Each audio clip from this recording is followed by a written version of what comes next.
Salve rubro-negros, todos bem? Bom, espero que sim. A gente vai falar um pouquinho sobre esse jogo, né, entre Flamengo e Atlético Mineiro, que mexe um pouquinho com a nossa pressão, mexe um pouquinho com os cardíacos, né? Porque é um jogo complicado, um jogo difícil, né? Nós vamos enfrentar aí os atuais campeões brasileiros, né? Aqueles que se intitulam como nosso maior rival hoje no Brasil, mas eu não sei se é bem isso não. Mas isso aí eu vou deixar para cada um de vocês comentarem aqui, né, no nosso vídeo. Agora, a gente vai falar sobre esse jogo Atlético Mineiro, os relacionados, a provável escalação, jogadores pendurados e também nós vamos falar sobre a arbitragem, tá certo? Pelo menos a gente vai dar uma pincelada, falar para vocês aqui qual é o grupo de árbitros, né, que irá apitar esse jogo, aí, inclusive o VAR. Também falar com vocês aqui sobre a chegada do Cebolinha, Everton Cebolinha, atacante, né, que estava no Benfica, aquele ex-jogador do Grêmio, esse mesmo, né, inclusive que já deu trabalho pra gente.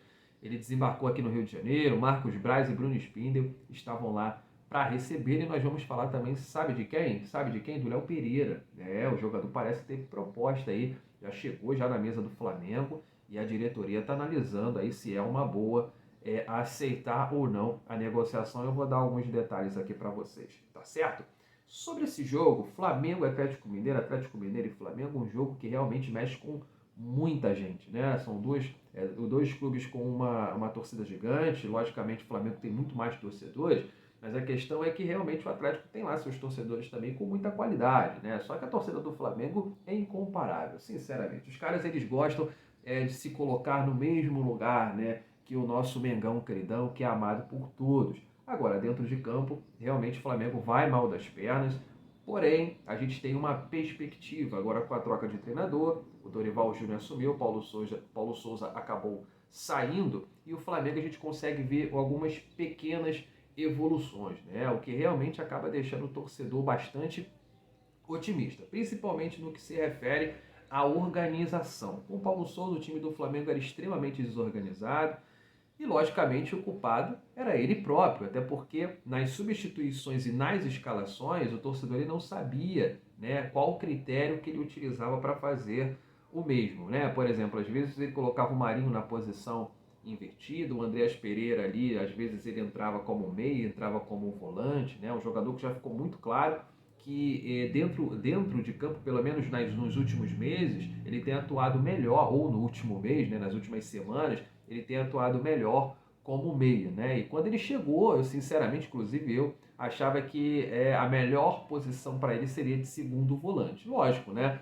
Jogando com o Arão, que boa parte do tempo dele aqui no Clube de Regatas do Flamengo, ele acabou jogando com o Arão, ele não teve boas atuações. Na última partida contra o Cuiabá, a dupla de volantes foi João Gomes e o Andréas Pereira, né, com bastante liberdade para a criação, para chegar na área. É um jogador que ele bate muito bem na bola e o Dorival Júnior entendeu esse requisito, né, essa qualidade do jogador e acabou ali posicionando ele um pouco mais avançado, um pouco mais com liberdade. João Gomes, diferentemente do Ilharão, é um jogador que não deixa espaços. É um jogador que ele ocupa muito bem esses espaços, ele desarma muito bem os adversários e ele consegue deixar o sistema defensivo do Flamengo um pouco mais robusto, né? O que faz total diferença para qualquer time. E como a gente está falando aqui de Flamengo, isso é um ganho muito importante, né? Inclusive, nós já falamos aqui no canal, tem alguns shorts, você pode até dar uma olhadinha, nós já falamos no interesse de alguns clubes no jogador, né? Espero que ele fique por mais tempo aí no nosso Mengão queridão. O Atlético Mineiro, ele está a 4 jogos sem vencer, tá, galera? Então é um momento difícil também para o adversário, né? Aí são dois clubes que estão tentando se reerguer na competição. Do lado do Flamengo, o Dorival Júnior está seguro no carro, né? Acabou de chegar, está realizando o seu trabalho, o clima do Flamengo é outro, porém a gente não pode falar a mesma coisa do técnico do Atlético Mineiro, né? Que é o El Turco, né? Que de turco não tem nada, ele é argentino. Antônio Mohamed, né? O treinador está balançando no cargo. O Atlético Mineiro vem de 4 derrotas, como eu acabei de falar para vocês, e vai mal das pernas. Então, realmente é uma pressão muito grande. A diretoria, por ela, já teria mandado embora, mas é o Rodrigo Caetano, aquele que passou na gestão Bandeira de Melo aqui, né? Muito contestado, inclusive, que está segurando o treinador. Então, vamos aguardar para saber o que vai acontecer no dia de hoje. Esse jogo vai pegar fogo, hein? Bom, quem está fora dessa partida é o Davi Luiz. Ele teve um edema na coxa direita e o Thiago Maia teve febre, né? Parece que ele foi constatado aí a Covid-19. O Santos, né, o goleiro, ele tá fora por lesão. O Fabrício Bruno, que está em... Na verdade, o Santos e o Fabrício Bruno, ele tá em transição. E o Matheus França, que está em recondicionamento físico. E o Bruno Henrique, que se lesionou no último jogo contra o Cuiabá. Bom, eu coloquei na tela aqui para vocês a provável escalação do Atlético Mineiro, que está aí o Everson no gol, Mariano, Nathan Silva, Alonso e Guilherme Arana, né, formando aí o sistema defensivo. No meio, Alan, Jair e Nátio Fernandes. E no ataque, Vargas. Tá aí, né, o Ademir, entre aspas, né, que possa ser que seja titular nessa partida. Keno e Hulk, né? Então, esse daí é o provável time do Atlético Mineiro, né? Um time muito forte no papel, e espero que hoje, né, os caras não estejam inspirados, né? Tá aí a provável escalação do Flamengo: Diego Alves, Mateuzinho, Rodrigo Caio, Pablo e Ayrton Lucas, João Gomes, Andréas Pereira, Everton Ribeiro, Arrascaeta, Vitinho e Gabigol, tá? Então essa daí é a provável escalação segundo o GE do Flamengo, tá? A minha escalação, tá? Agora eu vou dar minha opinião sobre isso. Eu manteria o Diego Alves no gol, Mateuzinho na lateral direita, né? A gente sabe que tem hora que ele ataca como o melhor lateral do mundo, mas quando ele volta, cara, defendendo, é um Deus nos acuda. Mas ainda assim, entre as duas opções que nós temos no banco, aliás, uma, né? Agora é o Rodinei. Realmente o Mateuzinho é a melhor opção. Rodrigo Caio voltando, né? Foi poupado na última partida. Pablo ali do seu lado, formando a dupla de zaga.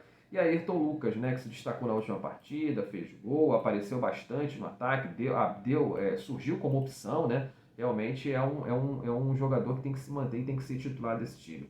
João Gomes, né, provavelmente será mantido. Andréas Pereira, eu acho que ele não vai entrar. Eu acho que o Dorival Júnior, ele vai escalar o William Arão, tá? Porque é um jogador que consegue efetuar a sua função de volante, né, de defensivo, mais do que o Andréas Pereira. O Andréas Pereira, ele não marca, né? Ele não consegue nem, na verdade, cercar direito. Ele é um jogador que vai muito ao ataque, ele surge como opção, ele tem uma boa batida de fora da área, mas não é esse jogador, ainda mais no jogo contra o Atlético Mineiro, né? Um time que joga com 3 atacantes.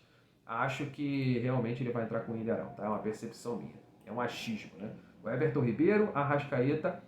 A outra peça que eu acho que ele não vai entrar é o Vitinho, tá? Eu acho que ele, dependendo de como o Vitinho treinar durante a semana, de como for a conversa do Dorival com o Vitinho, se a confiança dele estiver elevada, que eu acho difícil depois da última partida, é bem capaz dele entrar com uma outra opção, com um outro jogador. E quem seria esse cara? Eu acho que poderia ser o Lázaro, tá? Eu acho que ele poderia entrar com o Lázaro aí na vaga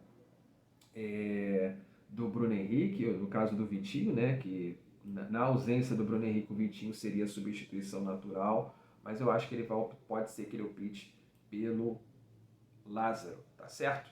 E eu gostaria de saber qual é a sua opinião. Deixa aí nos comentários aí quem você acha que vai entrar nessa partida, se a preferência é pelo Lázaro ou pelo Vitinho, né? Mesmo depois de uma atuação ruim, o que você acha aí? Coloca nos comentários aí e troca essa ideia com a gente, beleza? Bom, eu gostaria de falar agora sobre a chegada, né, do Everton Cebolinha, né? Inclusive, ele acabou dando uma entrevista rápida lá, né? Na verdade, falando com alguns repórteres que lá estavam, né? E uma das falas dele que me chamou a atenção foi essa, que ele falou que sempre teve o sonho de vestir essa camisa, ou seja, a camisa do Flamengo. Ele fala que espero ser muito feliz. E ele foi perguntado também se ainda sonha em ser convocado para a Copa do Mundo. Ele disse de primeira, ele já disse assim, ó: se eu disser que não, estaria mentindo. Esse foi o comentário dele, tá? Ele foi artilheiro, inclusive, da Copa América de 2019 e um dos destaques da seleção brasileira naquela conquista, né? Um jogador que, sinceramente, tem tudo para ser feliz aqui no Flamengo, um jogador muito habilidoso, um jogador que ele não é extra série, ele não é craque, mas é um bom jogador, é um excelente jogador e que pode agregar muito ao Flamengo, né? E para mim, ele não joga apenas do lado esquerdo, não. Para mim, ele pode ser utilizado do lado direito, embora ele tivesse dificuldade com o Jorge Jesus lá no Benfica, quando escalou ele pelo lado direito ali. Mas aqui no Brasil, a qualidade técnica abaixo da Europa, eu acho que ele pode sim, em alguns momentos, jogar. Inclusive, Bruno Henrique de um lado, quando ele estiver apto a jogar futebol, ele do lado direito, né, o Everton Cebolinha, e o Gabigol jogando mais centralizado. O Flamengo pode entrar com essa formação, né? E você, o que você acha? Acha que o Cebolinha vai dar certo no Mengão? Acha que ele pode fazer outras funções além de jogar pelo lado esquerdo? Acha que ele é o substituto ideal do Bruno Henrique? Deixa aí nos comentários aí e interage com a gente, tá certo? Agora, o outro assunto que eu vou falar com vocês é a respeito do nosso zagueiro, zagueiraço, Léo Pereira, aí o zagueiro canhoto, né? Inclusive foi o substituto do Pablo Mari, né? Quando o mesmo ele saiu aqui do Flamengo em 2020. Então, eu gostaria de falar com vocês é o seguinte: o Léo Pereira, ele recebeu, o Léo Pereira e o Flamengo, né? Na verdade, o Flamengo recebeu uma proposta de compra não, de empréstimo pelo zagueiro de 26 anos, tá? O Lyon do México, tá? Ele chegou aqui, já tem a proposta na mesa do Flamengo e eles estão analisando aí qual é a melhor forma, né? De repente, ou de uma contraproposta, ou de repente de negar a oferta dos mexicanos. O Flamengo vai analisar o que será ideal, né, nesse momento. Sinceramente, o Léo Pereira na última partida ele até que foi bem, tá? Vamos ser justos. O Léo Pereira ele foi bem na partida contra o Cuiabá, ele foi seguro, mas normalmente quando ele entra no segundo tempo, ele tem uma atuação melhor do que quando ele começa jogando. Incrível, eu tenho essa percepção. E você? Deixa aí nos comentários também se você tem essa percepção. O que você acha dessa proposta? Você acha que o Léo Pereira deve ser negociado? Inclusive, o Lyon, ele fez uma proposta de empréstimo, tá? Com opção de compra no valor de 5 milhões de dólares, né? Se a gente for converter isso aí, vamos supor que o dólar que está abaixo de 5 reais, deve estar 4 e pouquinho. Mas se tiver 5 reais, 5 vezes 5, 25. Daria 25 milhões de reais pelo Léo Pereira. Lembrando que o Flamengo, na época, gastou 7 milhões de euros e dava mais ou menos aí na faixa de 40 milhões de reais, né? Então o Flamengo teria aí um pouco mais da metade, né, do valor que investiu no jogador, mas eu acho que seria uma boa oferta. Eu acho que o Flamengo deveria aproveitar que você falasse aí o que o Flamengo deve fazer, se deve emprestar o jogador, se não deve emprestar e mantê-lo aí por mais tempo no elenco, tá? Eu não falei sobre a arbitragem, tá? Eu vou passar aqui para vocês aqui, ó. O Balá vai chegar e o Atlético Mineiro, né? Times de Minas também. O árbitro é o Rafael Claus, tá? Ele é FIFA, árbitro de São Paulo, tá? Árbitro de São Paulo apitando o jogo do Flamengo é um Deus nos acuda, sinceramente me preocupa muito. O assistente é o Danilo Ricardo Simon Maniz, o Alex Ang Ribeiro de São Paulo, tá? Ambos são paulistas. E o quarto árbitro que é mineiro, olha só, o quarto árbitro mineiro, Wanderson Alves de Souza. E o VAR é Pablo Ramon Gonçalves Pinheiro, do Rio Grande do Norte, tá? Então essa daí são os árbitros, né, responsáveis aí para apitar esse jogo entre Atlético Mineiro e Flamengo, válido, repito, pela 13ª rodada.